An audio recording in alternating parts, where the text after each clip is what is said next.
everybody. We're going to go ahead and get started since I know you all want to hear from the district attorney. So continue to get your food and we'll just get going.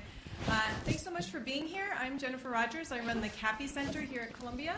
If you're interested in public ethics or anti-corruption work, please check us out. We've got pro bono projects and summer intern slots for what else. So look for those. We are thrilled to be co-hosting this event with Social Justice Initiatives. I want you to see Rachel Polly right here in the front. She's the Director of Government Programs, and if you're interested at any point in your career in working for any level of government, state, local, or federal, you need to get to know Rachel. She is your helper on that. She's amazing, so please get with her. I also want to thank our corporate sponsor for our lecture series this semester, Cobray and Kim. I'm so thrilled, and Rachel is so thrilled, that we were able to bring the District Attorney of Brooklyn, Eric Gonzalez, here. Kings County is the biggest and best county, right, in New York State, I think at least. Eric is, can I call you Eric? Yes. It's kind of a lot of pressure. You have to say yes now, right? Eric is the first elected Latino district attorney in the entire state of New York, and he was born and raised in Brooklyn. He's going to tell you a little bit, I think, about his career path, but he went to Cornell for undergrad and Michigan Law School and then went straight into the Brooklyn DA's office and has been there his entire career, which is really unusual. He didn't go out into private practice and then come back and run for office. He actually rose through the ranks and became the district attorney, spending his entire career there so far. And so he's going to tell us about that. I guess you'll say a few things to kind of introduce yourself, and then maybe we'll talk a little bit about some of the things. There's been some amazing things going on at the Brooklyn DA's office, so we're going to talk about that.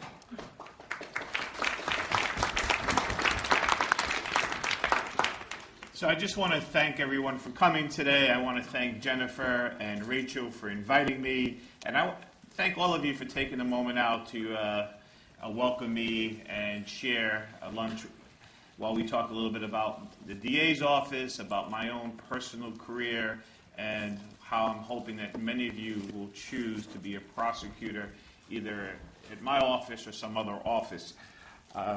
I just also very quickly like to acknowledge that there are two people here right now who have accepted offers at the Brooklyn DA's office. So, Elise, can you stand up? And Andrew? So I am so happy. We're looking forward to working with you and having you in our office. We have a third person who is joining us next year. She's on a clerkship right now. She graduated last year. Catherine Barrett. So we have 3 Columbia students joining our entering class next year. So I'm very excited about that. And I promise to keep both of you busy. This is an exciting time to be a prosecutor. The criminal justice reform movement has made many people who've never thought about being a prosecutor interested in learning about prosecution. You know, in the past, when I was attending law school, I was telling Jennifer that we could have the DA come in. We'd probably have 5-10 people in the room, that there wouldn't be a lot of interest. And in fact, a lot of people who were interested in public service thought that the only viable career path was to go to a public defender or the federal defender. Not so many people thought the path would be a local district attorney's office. For me, I went to law school for the single purpose of becoming a state prosecutor. In fact, I went to law school. I wrote my application saying that I wanted to be a prosecutor in my home county of Brooklyn. I grew up during a difficult time in Brooklyn's history, and in fact, New York City's history. I grew up in a time where we lived in a time of the crack cocaine epidemic, but really a time of tremendous violence in our city. And I think all of you know that in the 90s, there were over 2,000 people killed on our streets. I grew up in Bushwick in East New York. My community was a community of, Black and Latinos.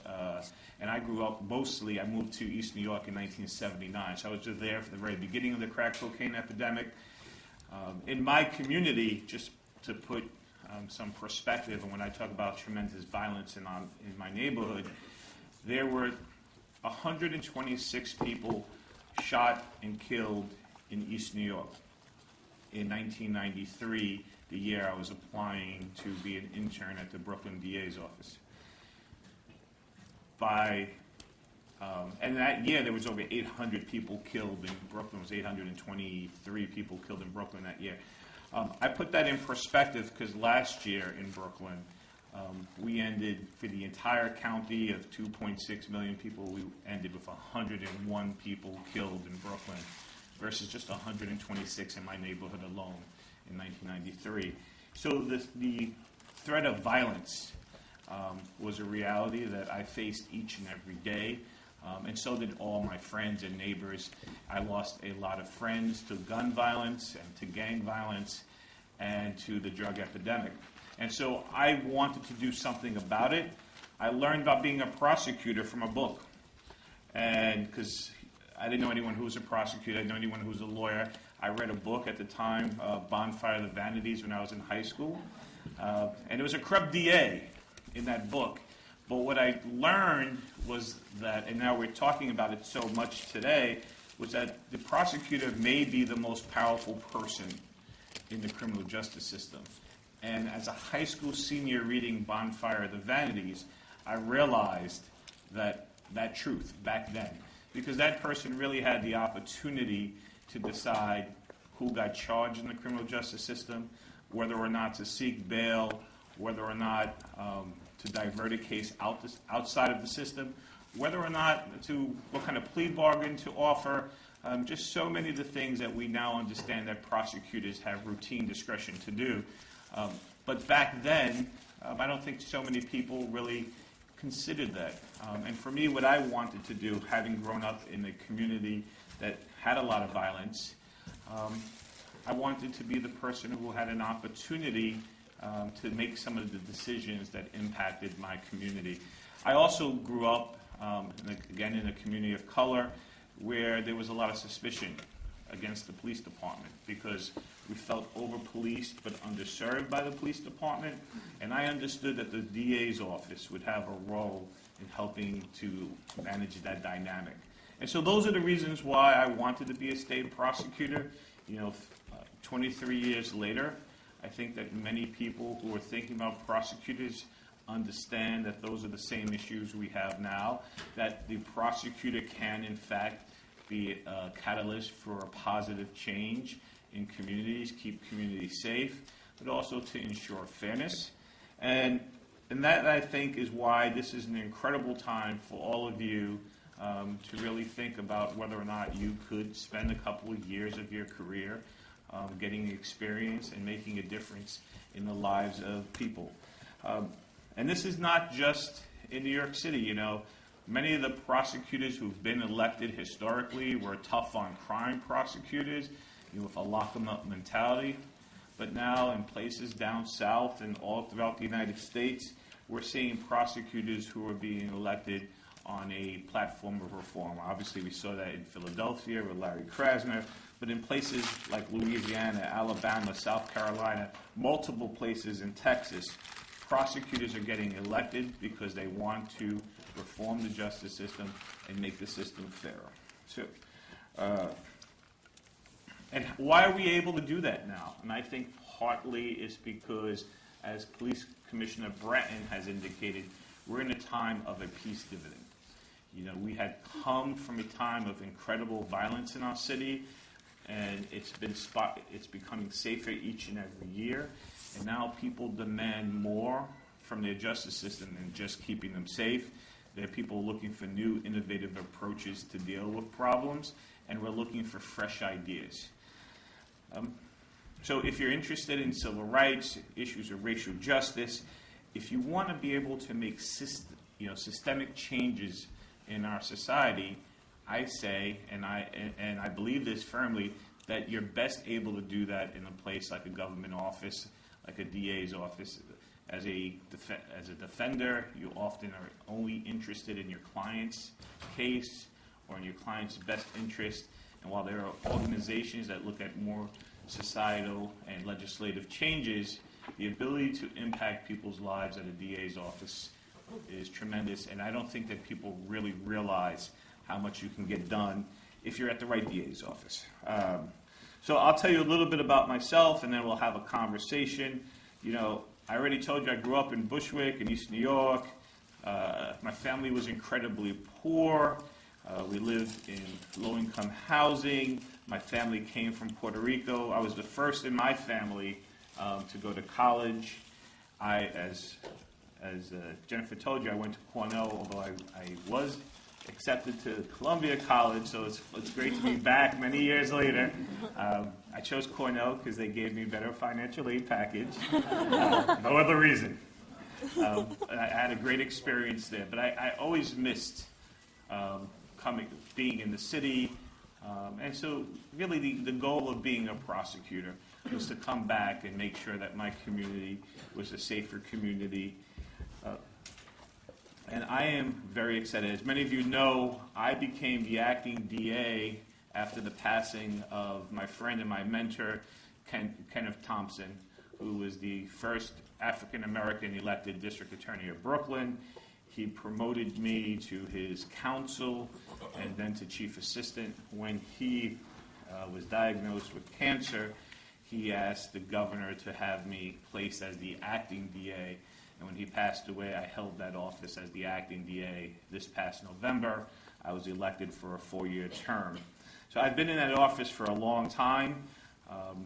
The office has changed dramatically in the priorities of the office. You know, when I was there as a young assistant, I often felt that I was the only person who sometimes was concerned about issues of fairness in the sense of racial justice, racial disparities, and the understanding that the justice system was not perceived as being fair by many people in our communities. Now that I'm the elected DA, I have the ability to help change that. And I think the office has come a long way in dealing with these issues because we talk about them, actually. We actually think about issues of fairness and racial justice. They become part of the training of the office. And I am proud to tell you that this office is very committed to not only keeping people safe, but social justice issues. So what are we doing? You know, Ken Thompson started a conviction review unit. And I think that captured the imagination of many people in Brooklyn because for the first time you had a prosecutor who was willing to take a look at old convictions. And he asked me to put that unit together when I was his counsel. I was the person who helped create the conviction review unit in Brooklyn. That unit has vacated 24 wrongful convictions so far. And if you don't know this, that Jennifer Rogers plays a role in that. So Jennifer is part of something called the Independent Review Panel. And that's one of the amazing features of our conviction review panel, conviction review unit, is that we have an outside panel of attorneys that also take a look at the case and make an independent determination on whether or not they believe that this conviction should be vacated or the conviction should be upheld. And that's a transparency issue. So we have a conviction review unit with 8 full-time attorneys who are no longer looking at cases, prosecuting cases, but they're going back and reinvestigating claims of wrongful conviction. This unit is different than most conviction review units across the country for a lot of reasons, and we can talk about that during some Q&A. But I think the primary reason is that we are not only vacating convictions based on actual innocence or DNA evidence. We're a unit that's looking at fundamental fairness. And so if we think that a case, and myself as the DA now thinks that someone did not receive due process or was not receive fairness in the conviction, we will vacate that case. So it's a fundamental fairness test. It's not just simply that the person was actually innocent. Although in many of the cases we have vacated, I feel very strongly that the person who was convicted and sent to jail were actually innocent. And we can talk a little bit more about that. My goal is to keep Brooklyn safe, but also to strengthen community trust in our justice system by ensuring fairness and equal justice. So I've taken on a few, I think, initiatives that help to promote the sense of fairness. I was the first DA in this state and probably maybe in the country who hired immigration attorneys. I hired immigration attorneys because we live at a time right now where low-level interactions with the justice system can lead to deportations. In Brooklyn, there are 2.6 million people. 1/3 of the people of Brooklyn are actually immigrants. And half the households in Brooklyn speak another language other than English at home. The fear that ICE will come in and grab someone and cause them to be deported because they've had contact with the justice system is very palpable in Brooklyn. And people don't believe they can get fairness coming to the courtrooms, reporting crimes. We've actually had a dip in the reported number of domestic violence cases. And so I felt that it was important to have immigration attorneys who helped ADAs and judges and even defenders understand the collateral consequences of many of these convictions. And so we look at that, and I'm proud to tell you that after I made the announcement that we were going to do this, many of my colleagues across the city and across the country have also now hired people to take a look at these collateral consequences. When I was a young prosecutor and Rachel was a young prosecutor, we were trained in the Brooklyn DA's office that immigration consequences were collateral to our responsibility as prosecutors, that it wasn't our job to think about those issues. I disagreed with that. And that's why we created this unit to help people receive fairness in our justice system. I created a young adult court because it was taking New York State too long to raise the age, and we had too many 16-year-olds and 17-year-olds in our criminal court. But our young adult court is different than anywhere else in the country except for one other jurisdiction. We go from 16 to 24 years of age. And I will tell you something that I think is remarkable. 99% of the people who come into our young adult court leave with no criminal conviction. So I have a 99% non-conviction rate in my young adult court. Young adult court was about providing the services that young people need to be successful with their lives. It was not about punishing people. So many young people have come into the system because they've made mistakes. The traditional role of many DA's offices were like turnstile justice. They come in, they'd be arraigned, we'd find some kind of punishment, whether it be a few days jail, community service, probation, and we send them back out into the community. Our young adult court is about meeting the needs of the people who come into the system, so they're assessed by a forensic social worker. They sort of get an individualized plan of what they need, whether it's anger management, whether or not it's re-enrolling in school, drug treatment, some sort of other rehabilitation. Then there's an individualized plan. If they complete their plan, their case will be dismissed, saving a lot of these young people from the collateral consequences of having a conviction. And we all understand them. I mean, we know that it impacts housing, it impacts education, and the chance of getting a meaningful job if you've been convicted at a young age is very small. So those are sort of some of the innovative programs that we've done. I tackled bail reform in my office. We're going to be releasing a report on what that means, and I think that's one of the main issues that people are talking about in the justice system. Just yesterday, I was looking at some of our numbers, how far we've come in less than a year. 92% of everyone who's arraigned in Brooklyn criminal court on a misdemeanor is ROR. That's up substantially from 70. We were in the 70 percentile a few years ago. So only about 8% of the people who come into our justice system who are arraigned in our Brooklyn criminal court, any bail is attached at all.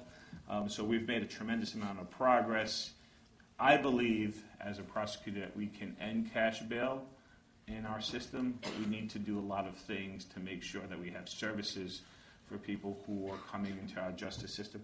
And so I'm continuing to push that, and I'm very proud of how far we've come in really a short period of time just in Brooklyn. Because if we can do it in Brooklyn, third largest DA's office in the country, biggest population in Brooklyn, a community that does have still pockets of persistent violence. If we can figure out ways to safely keep people out of the justice system, and continue to keep people safe, then we can do it in the rest of the city and the rest of the state, and honestly in the rest of the country. And so some of the work that I'm doing that I think makes the DA's office different than what it used to be in the past. I also have created a committee called Justice 2020. And I'm very proud of Justice 2020. What we did is we brought together a lot of thought leaders, academics, service providers, formerly incarcerated people who have law enforcement backgrounds, and have asked them to create a blueprint for criminal justice reform. What should our justice system look like? What are the values of our communities? What do we need to see happening? How should the DA's office engage with the community? What do you want your district attorney's office to be pursuing? And so this committees are working very hard. They're going to make a bunch of recommendations to me. I plan to publicly put those recommendations online. I'm going to adopt the ones that I believe I can realistically pursue, and we're going to move forward. And I think that is a real issue, because I am going to be very transparent with where we're headed in our criminal justice system. So those are things that I ask you to take a look at. Sometimes people say when they hear me speak on topics, I don't sound like a prosecutor. I sound like someone who's a public defender. I believe that we can keep our community safe without relying on jail as a primary response to much of the violence in our communities. And since I've been the acting DA, and now Brooklyn sends the least number of people to Rikers Island. We're down 30% in the last 3.5 years of the number we're sending to Rikers Island. We're down 10% last year. We're about 25% of the number of people that are sent to either Rikers or upstate New York, although we're a much larger percentage of the population. So we're moving in the right direction, and we continue to do that while violent crime in our communities are going down. As I stand here today, homicides are down from last year's record low, shootings are down from last year's record low, and less people are going to jail. So that's sort of just a kind of introduction to what's happening in Brooklyn. I thought this was going to be more of a classroom setting. This is a big classroom. I'd rather hear some questions, some concerns, some ideas, and just have a conversation. So thank you.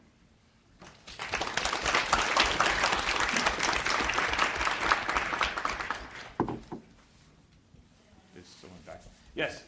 I was just curious, given that the reduction in crime over the last couple of decades doesn't seem to have a clear root cause, how that reduction has allowed for some of these progressive policies. How does an office like yours plan for the fact that those winds might shift again and politics might change around reform policies?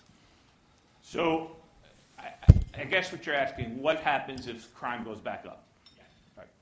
I think you're right. I think there is no one singular reason why crime has gone down. But I think what people are expecting out of their justice system has changed. And I don't think that a spike in crime in any will cause that to change. But people are looking for their justice system. And I'll speak for the people of Brooklyn, because I recently was elected and I campaigned. I went throughout all of Brooklyn. I found that no matter what community I was in Brooklyn, and Brooklyn is actually a neighborhood of many different communities, ethnic communities, racial communities, religious communities, they told me three things that I thought were the same three things they told me throughout all parts of Brooklyn, and I found it amazing.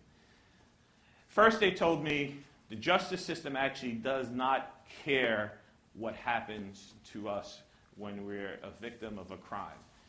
Two, they told me the justice system wants to overly punish us when we, whatever community I'm in, is involved in a crime.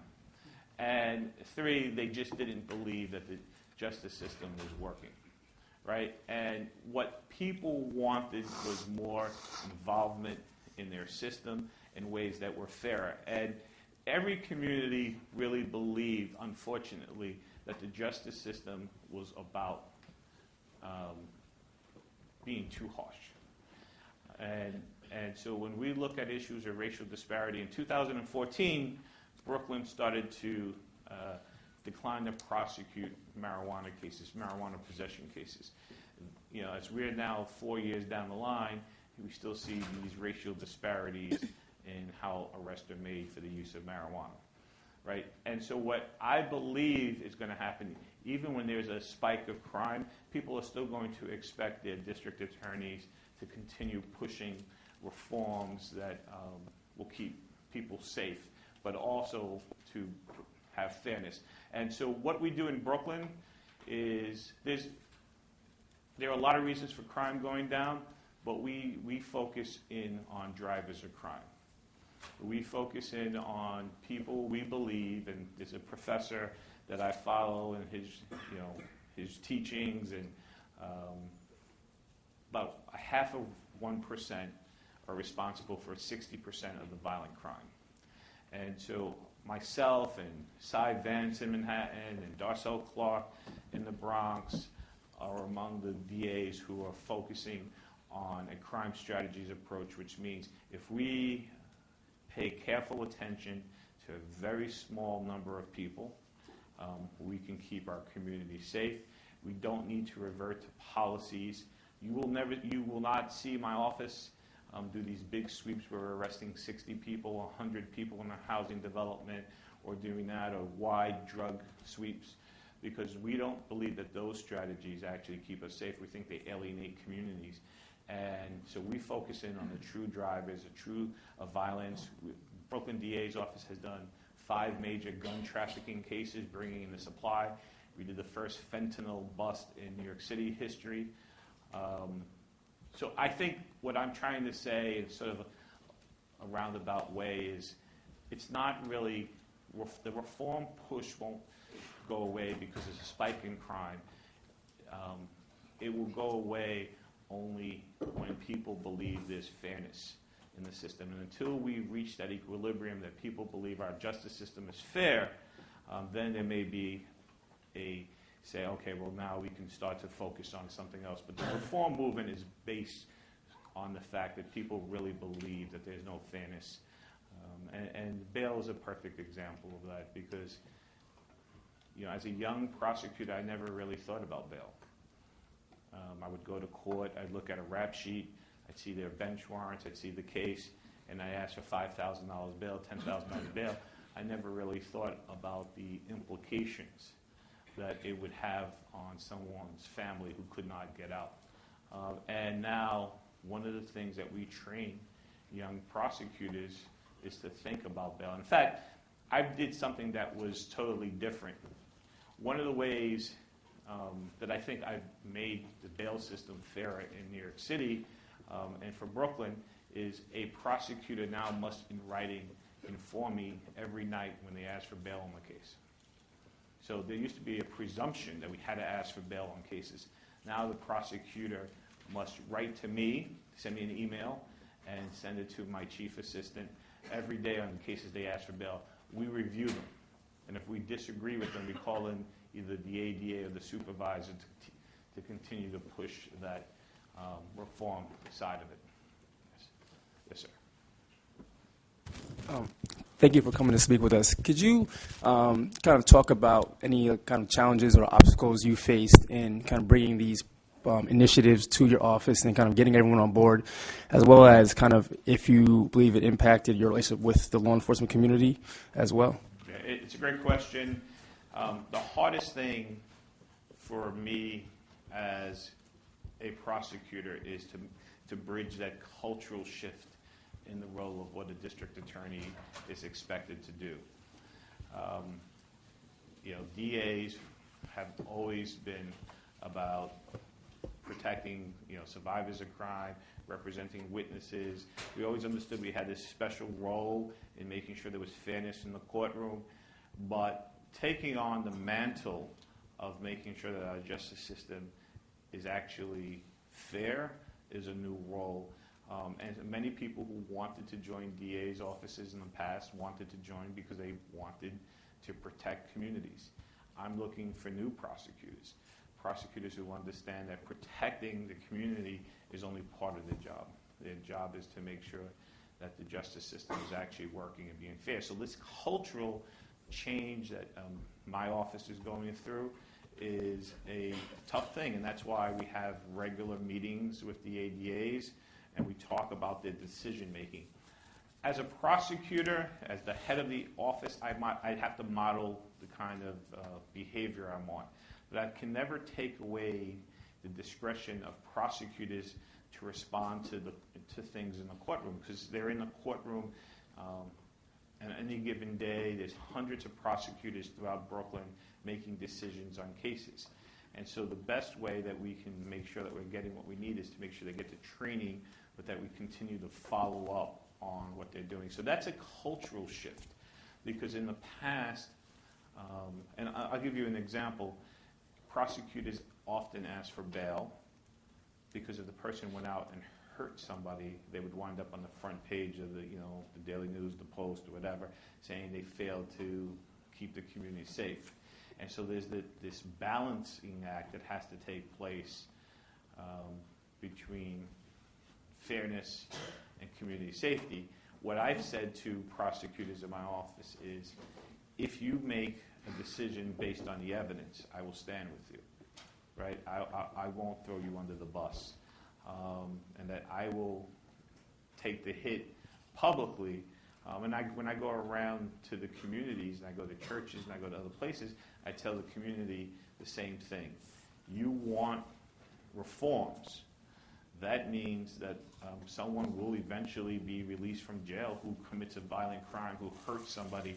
You have to understand that we can have a system that's looking to keep everyone locked up and try to make sure that no one ever gets hurt, or we can have a system that's actually a fair system, and there has to be this acknowledgement that as long as the district attorney acted with prudence and with reason in their decision making, then you can't be part of throwing them under the bus. And so as I've gone around Brooklyn, I really think that people have agreed to this sort of social contract. It's not going to be everyone, right? Not everyone agrees with me not prosecuting marijuana cases. Not everyone agrees with bail reform. But the majority of the people in Brooklyn are very supportive of this. Law enforcement has come along, not always happily, but they have come along. And I think that, the acknowledgement that stop and frisk was a bad policy, it took them a long time to get there. But publicly now you hear the leaders of the New York City Police Department acknowledging that the way stop and frisk was carried out was not only illegal, but it helped further alienate communities. The only way we're going to continue to get safer is that if we have an involvement of our communities. And stop and frisk was an error. So I think there is friction when anytime you're trying to change long-standing policies, but the movement and really the presence of all of you here who are interested in having a justice system that actually works for us helps move the police department. Because at the end of the day, the police department is led by whoever the mayor appoints. And so they're going through their own cultural shift. But I see it. You know how I see it? I see that they give more desk appearance tickets.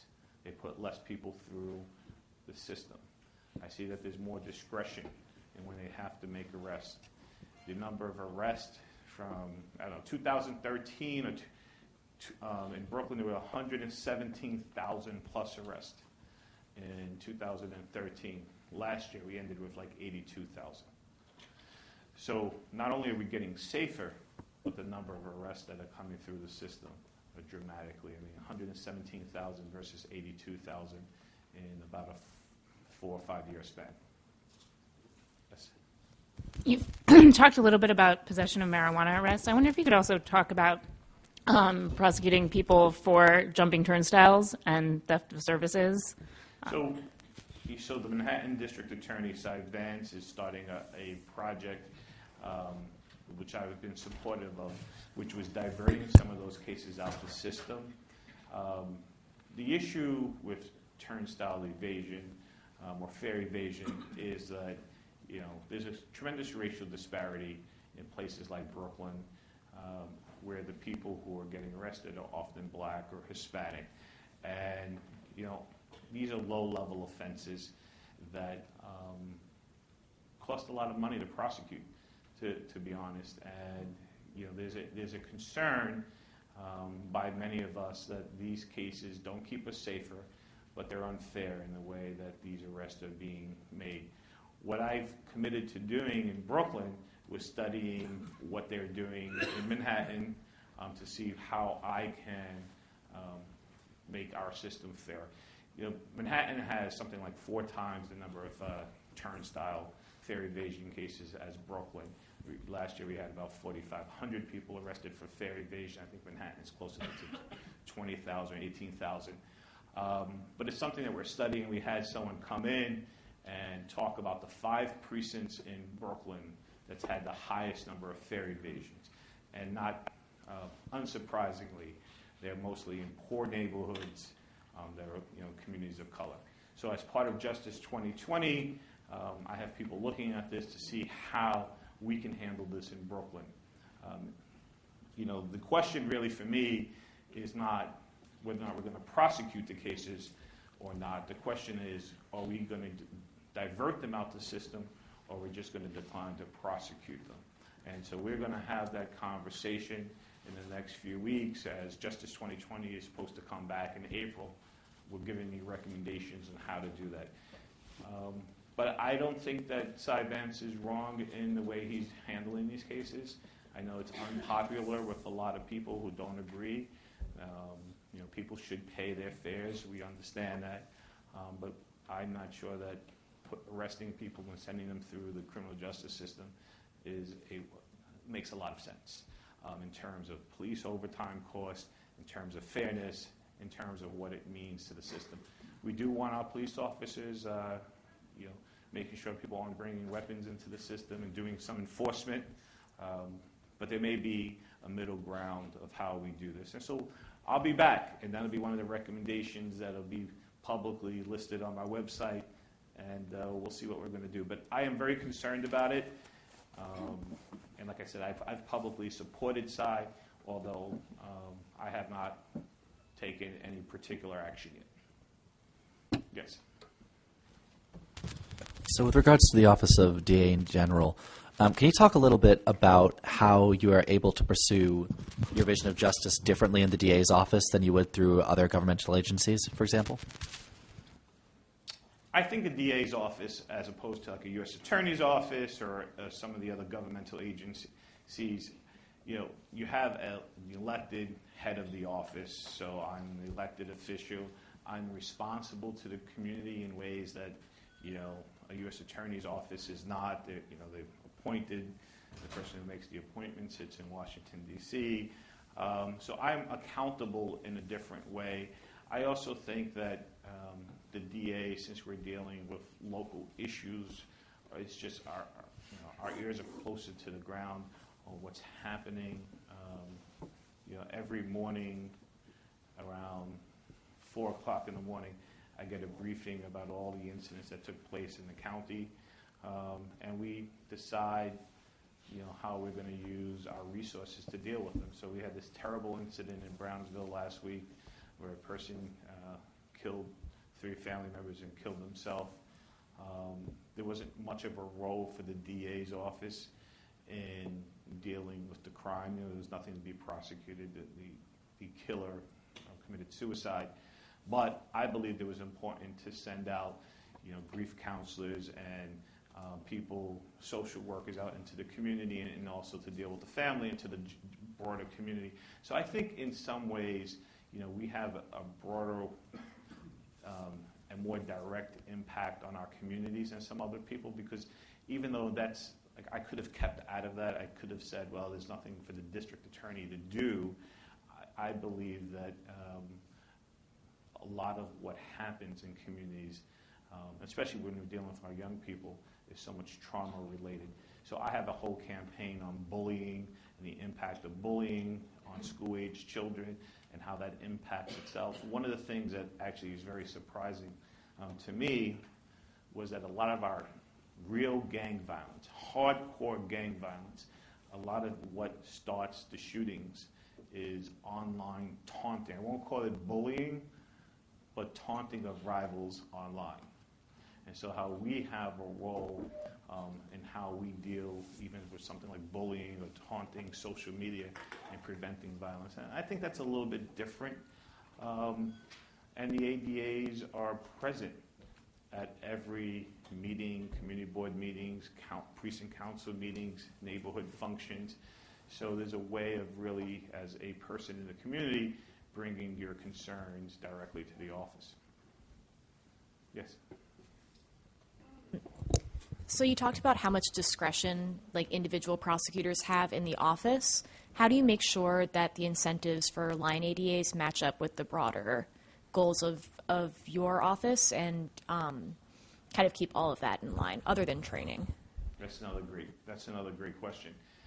Something we're working on right now. So one of the things that I intend to do is require that every assistant district attorney has some sort of involvement. It's not pro bono, but some involvement in the community, right? The stereotypical sort of way that assistant district attorneys have been judged performance-wise, and the way I was judged as coming through the system was the number of trials, your conviction, win-loss record, how many dispositions you had, and whether or not you had a good relationship with witnesses, including the police department, what people thought about you, judges.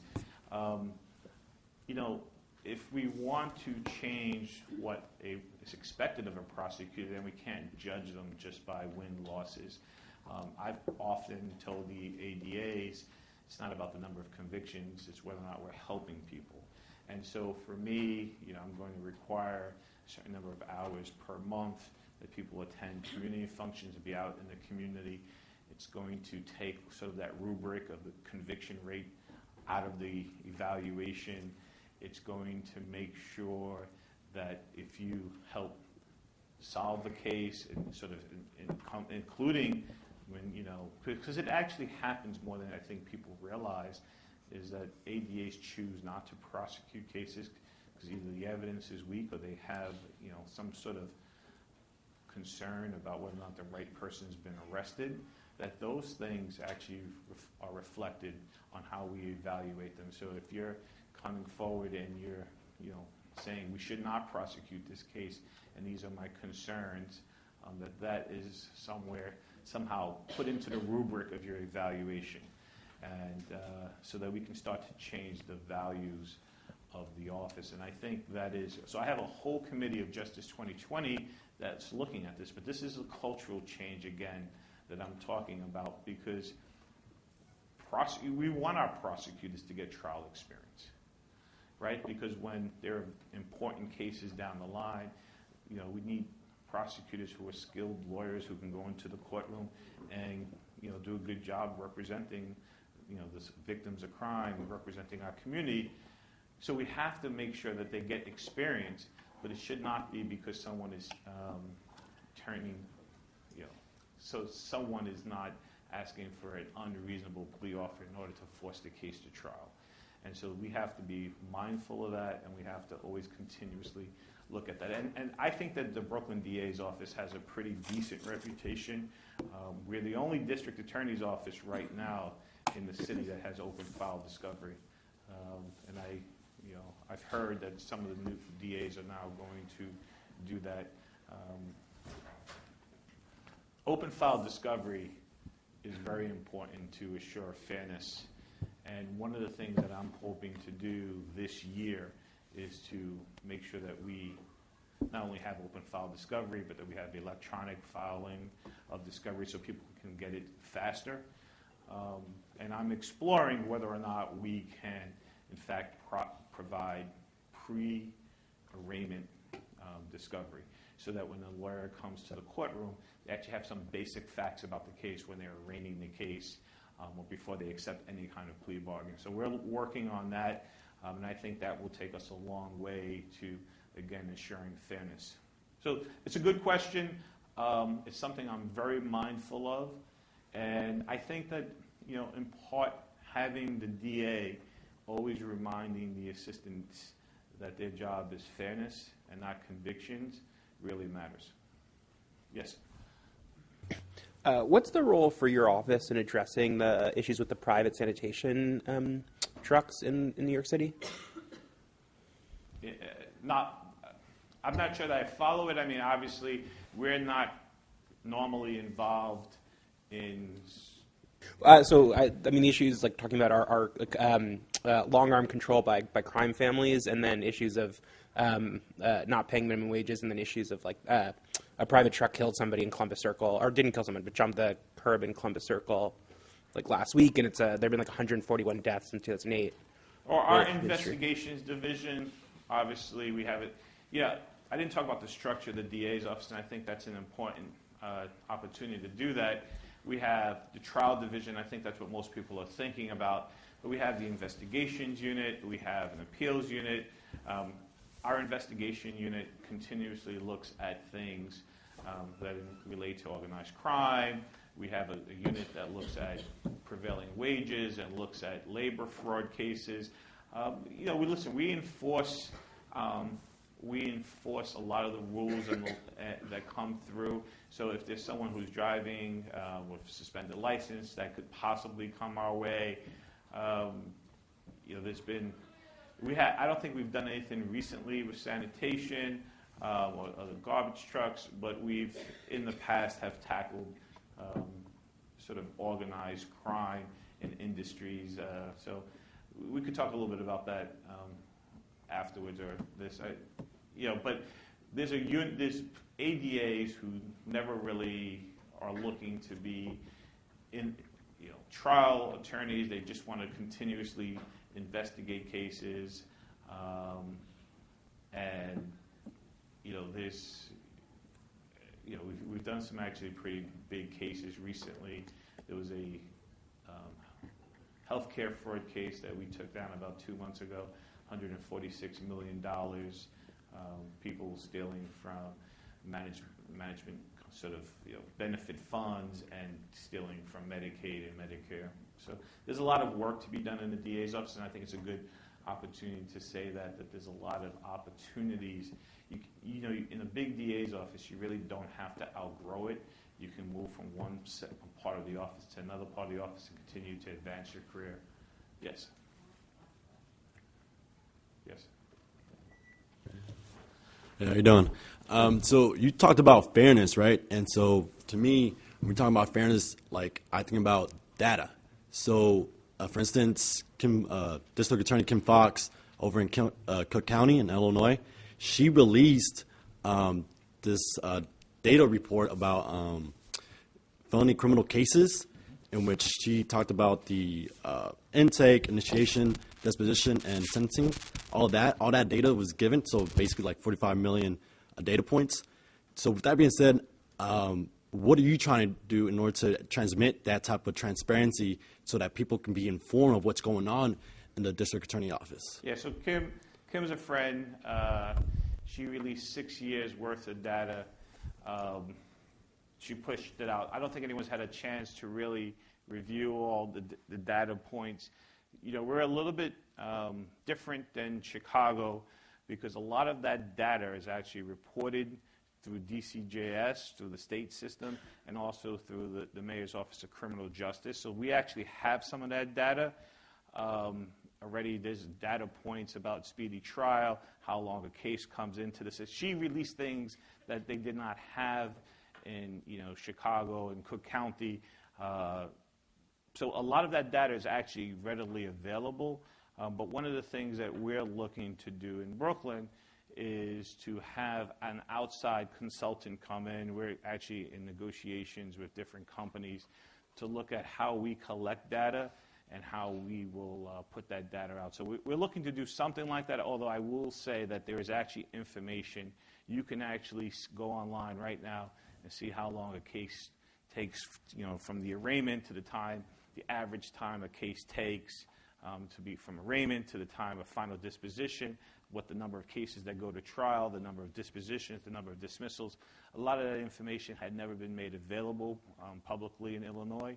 So it's a different system. We have a lot more transparency here in New York City. But to the question, am I looking to make my office more transparent, the answer is yes. So we'll figure that out. One of the things that we did not do a very good job in historically is collecting data. When we were looking to create the marijuana policy, we had no data, and the same thing with fair evasion. We had no data in the number of people who were what race when they were arrested. Our office never kept that data. So in order to, and that sounds remarkable, but in order to do that, we actually had to go back and look at files. Now, obviously, with the marijuana cases and a lot of the fair evasion cases, those cases are dismissed and sealed. So it prevented us from doing that. So we had to do some aggregate analysis of neighborhoods and communities and things like that. But that's one of the things that we have to do a better job. And so we've been talking to different organizations to come in and make sure that we're collecting the data that we need in order to have the kind of transparency you're referring to. All right.